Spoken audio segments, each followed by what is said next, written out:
Hey there, I am back with another deck review, and today we're going to be looking at Monolith Sagittarius from Third Way Industries. Now, Monolith is my favorite series from my favorite designer, Giovanni Moroni of Third Way Industries. And it's a deck that really just weaves an amazing mythology and lore to it. It's kind of a space sci-fi themed deck with inspirations drawn from such classics as 2001 Space Odyssey. And basically, it's this sort of mythology of space gods who are responsible for creating the universe and everything we know in it. And the decks of Monolith sort of tell different aspects of their journey through existence. The series originally started back in 2019 with the Kickstarter for the original white and black Monolith decks.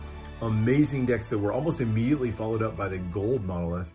And then in 2021, as part of the Patreon, we got a hold of the Monolith Singularity and Horizon decks. Those beautiful black and green decks that were released earlier this year. But this one is the rarest of all of them. Monolith Sagittarius represents the lowest count, only 500 of these made, and it's what's called an Eternal Edition for Giovanni's Patreon. Basically, Patreon monthly subscription, you get a hold of a quarterly package of decks in exchange for your support. But if you're a Patreon for the entire year, you get a hold of the annual deck, and that's what this one is. This is the annual deck for 2021, part of the reward, and it is truly impressive. For me, I loved all of the different Monolith decks. The Black Monolith, the original Black Monolith, is probably my favorite deck of all time. But one of the things that I always wanted to see with the Monolith decks was an all-black tuck box. The Black Monolith is inspired by that Monolith from 2001 Space Odyssey, which is itself just this single jet black pillar that rises into the sky. And so I wanted to see a tuck case that really embodied that.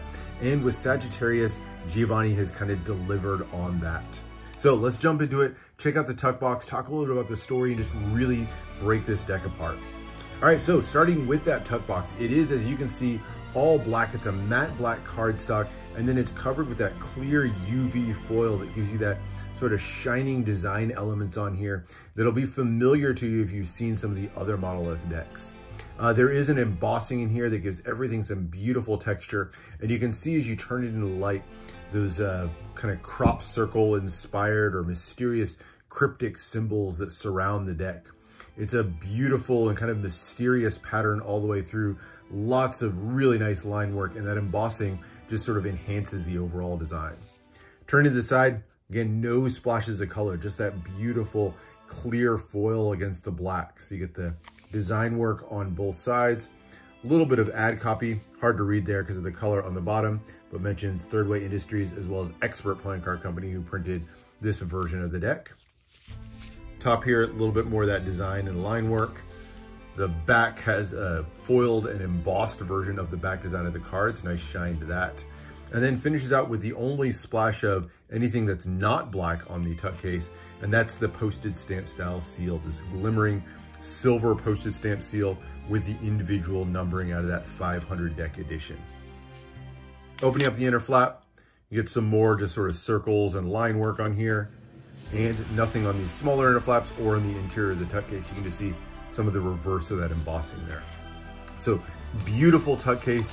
Like I said, this is the tuck case that I've wanted to see all along from the Monolith series, and so glad that this is finally here. Looks outstanding. All right, now getting into the cards. So as I pulled them out, you'll see the one most distinguishing feature on this one, and that's the striking black gilding on this. Don't see black gilding on too many other decks. Jackson Robinson's done it before. There's a couple others, but it's not commonly used, and it's an amazing look to it, especially when you pair it with those black cards and the black tuck case. Just sort of gives this overall darkness to everything that's really impressive. Nice shine to it, pairs beautifully with the back design of the cards. Just a really unique look to the gilding. Now, other than the gilding, the rest of the cards are going to be the same cards that we've seen from the Horizon and Horizon and Singularity decks. So a lot of the same elements, but we'll talk some more through them and about the story in case you haven't seen those. So going to the back design of the cards, it's done with fantastic flood foiling across the back. It's basically this technique where holographic foil is applied to the entire card, and all the colors, including the blacks that you see here, are inks that are laid on top of that foil. And what that means is not just the foiled sections from the back of the card, but really the entire card kind of has that shine and shimmer to it. It's a really bright effect, and one that Giovanni's used on several of his decks. Kingswell Project has actually done several decks that use a similar technique to them. But it's a beautiful design on here, one that'll again be familiar to any fans of the Monolith series over time. Features a mixture of that holographic foil shining through, along with some super bright neon green inks for that extra splash of color. Love the line work, the designs, that star pattern in the center, the rope textures, just all sorts of different things. And you'll see the little planets that kind of hint at the space theme as well. Really great back design, absolute classic, still functional, but incredibly impressive when you get this in hand. Just that rainbow shine, really, really bright finish to them. All right, now turning to the cards themselves. So we'll get to the Joker's extra cards as we get into the lore later on, but let's start off looking at the 4 aces. So more of that same line work, beautiful holographic foil border. All of the card faces as well use that same flood foiling technique. So you'll get that shine on both sides of the cards, and it really, really is impressive. That backdrop of all of that line work with the holographic foil. And then right on top, you get the 4 large pips, all done in super bright neon inks. And as you look at the neon inks, if you have a hold of a black light, you can make great use of that. A little hard to see here. Hopefully it shows up. You get a little extra shine and pop on those neon inks if you get a black light on them.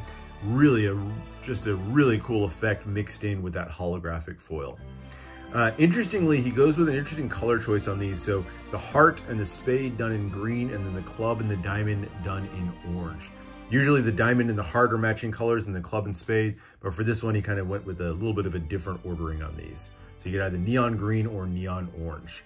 Pip and index in the corners, kind of a custom font on here, very familiar pips, and a little bit different coloring on these. So you get that pale purple for the club and the spade, and then a pale pink for the diamond and the heart. So there's your 4 aces. Number cards all have a beautiful, simple holographic foil border, little foil patterning down the sides. And then the custom pips are done in green and then have that little outline of holographic foil as well. So every single element of this deck just has extra little bits of shine. I should say, I think I said that this was holographic foil over here. This is not, this is just matching that purple color. But beautiful shine on these. As you go through the numbers, you'll see it's a pretty standard layout, just kind of put in the middle of that large frame in the middle. And then as you get to the orange ones, you'll see that hit of the orange neon ink as well for the diamonds. Just a really, really nice look to these. That darkness on the black background of the card just really fits well with the overall theme. This kind of fits into just how dark and mysterious this entire deck is. There's your hearts with the bright green there. And then that is the number cards. All right, so now we get to the court cards, and like all third way decks, this is where the lore, where the story is told. Now these are truly amazing pieces of art. You can definitely see a lot of Giovanni style. He likes to use kind of floating elements and symbols all around the characters, big, strong, powerful, bold two-way designs. And this particular one is done in that mixture of the neon inks along with that flood foiling that gives you plenty of hits of that holographic foil. A little bit more of that pale purple and pale pink in here, almost like accents throughout the design. And you get a really impressive set of quartz. Now, like I said, the quartz are all about telling the story of the deck. And this really kind of starts in the final cycle of basically the gods warring with humanity. So the gods, after they created humanity, eventually humans started to rebel against the gods, and the gods kind of engaged in this endless cycle of destruction and rebirth of humanity. Well, they finally got tired of it, and these 3 here, the god of solid, the goddess of liquid here on the Queen of Clubs, and the god of atmosphere on the King of Clubs, the 3 gods of materia combine their powers to create these portals. They would transport them and the rest of gods away from existence, basically leave humans to fend for themselves. And so the three of them created these portals, but they needed help to breathe life into them. And so that was when they approached these two here. These are, by the way, my two favorite court cards in the deck. That just amazing, striking, radiant orange hair and the halos around them. Really beautiful look. But this is the god of light and the goddess of heat. And the two of them were approached by the gods of materia, who asked them to breathe life into their portals. But these two didn't want to give up any of their power. To breathe life into the portals, they would have to sacrifice their own power. They refused to do so, and so they sort of bowed out. But the third of the gods of energy, the god of gravity here, agreed to go ahead and activate the portal. So he used some of his nearly infinite power, used a bit of it to activate the portals so that the gods could all depart and humanity was sort of left on their own. Now, before they left humanity, this one right here, the King of Hearts, this is the god of intellect. He basically reached down, cast a handful of sand out amongst the earth, and each of those pieces of sand represented a single shard of his own intelligence. And every grain, wherever it landed, sprouted up one of the monoliths. So the Tut case is a representation of those monoliths that sprouted up all over the world. And that was all thanks to the god of intellect, as he and his fellow gods abandoned humanity, sort of his parting gift. Now, the story of the gods didn't end there. In fact, as they found themselves in their new sort of empty existence, some of them really didn't like their new situation. The god of space in particular here in the Jack of Spades, another one of my favorites, by the way, with that sort of blank, starry face and visage there. But the god of space was one of the ones who was particularly unhappy with the reality. He wanted to leave and go find somewhere else to live. But the god of eternity here on the King of Spades, one of the most powerful of all of the gods, he basically moved to stop space. Said, hey, no, we're not going to leave. We're going to stay here. And so he ordered Absolute Zero, the goddess of Absolute Zero and the Queen of Spades, ordered her along with gravity to create a being of black holes and destruction, one that would basically stop all the other gods from departing their situation. And so Absolute Zero was forced to do so with gravity, and they created Sagittarius, the namesake of the deck. He's a god of black holes, incredibly destructive, not necessarily evil, but an incredibly destructive force. This is one of the two jokers in the deck. And like I said, the one who lent his name to the deck overall. Amazing use of foil, by the way, on the joker. It's almost a full portrait of foil. Tons of shine to this one. And I love the look of Sagittarius there.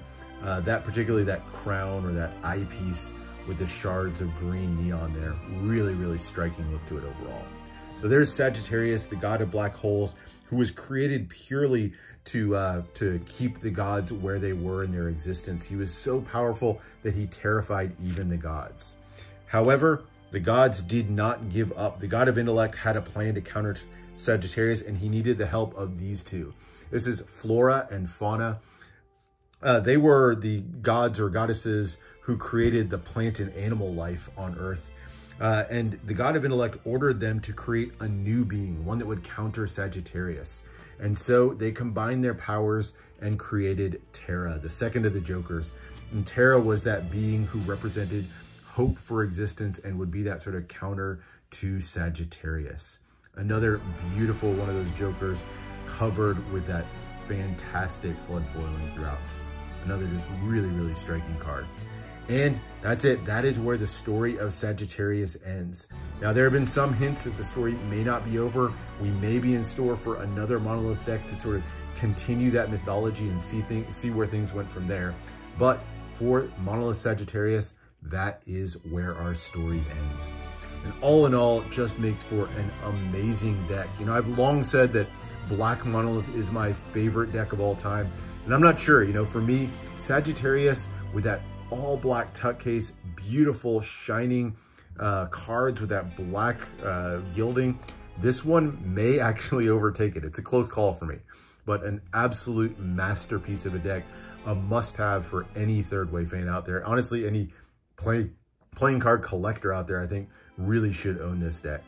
Now, as far as handling, that is one thing where I will say this is not the best handling deck overall, to be expected with all that gilding, and the flood foiled decks from Expert tend to be much thicker decks. This one is definitely no exception. So a much stiffer deck, doesn't exactly fan super smoothly, definitely a lot of clumping. So this isn't necessarily a handling deck, which to me, I think is perfectly okay. I cannot imagine that's gonna be the primary use for a lot of people for the Monolith Sagittarius deck.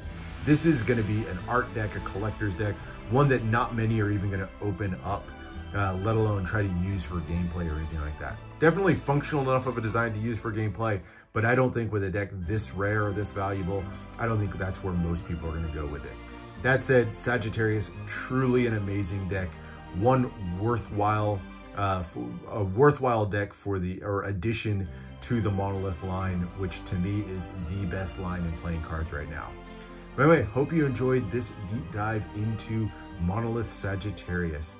Amazing deck. Thanks, Giovanni, for creating it, and really excited to see what's next for Patreon in 2022. If you want to sign up for the Patreon, get access to some of those amazing Eternal editions that are going to be part of it, including decks like this one, I'll put a link down in the description. Definitely worth checking out. I've been a subscriber to that for a couple of years now and haven't regretted a single minute of it. But anyway, that's it for now. Hope you enjoyed. Make sure to subscribe for more deck reviews, more unboxings. Let me know what else you want to see, and I'll see you for the next one.